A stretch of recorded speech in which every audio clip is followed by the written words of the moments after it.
de la journée, c'est de montrer aux jeunes les métiers des entreprises qui sont présentes aujourd'hui.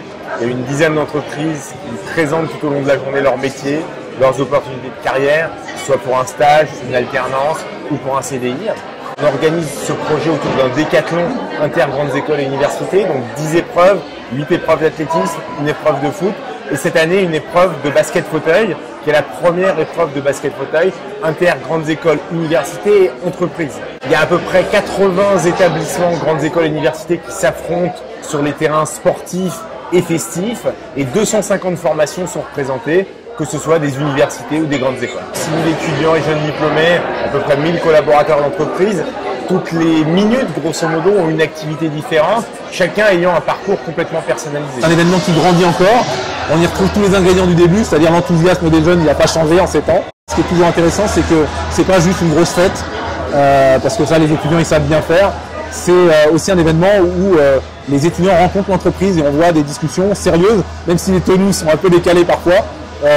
Certains étudiants ont trouvé leur travail ici, ont trouvé leur premier stage ici qui a débouché sur un travail.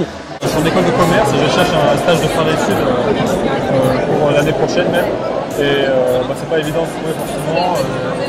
Et là, il y a un certain nombre d'entreprises qui sont regroupées. Elles font savoir qu'elles veulent beaucoup recruter. Nous avons présélectionné un certain nombre d'étudiants sur une liste de métiers qui nous intéressent particulièrement par rapport à leurs études, les métiers analystes financiers, ressources humaines, de l'ingénierie, enfin tout, voilà, de façon à ce qu'ils puissent aujourd'hui rencontrer sous forme de table ronde à la fois nos recruteurs, mais aussi des professionnels qui nous ont rejoints, qui étaient comme eux il n'y a pas très longtemps étudiants et avec lesquels ils vont pouvoir non seulement parler du métier qu'ils exercent à Disneyland Paris.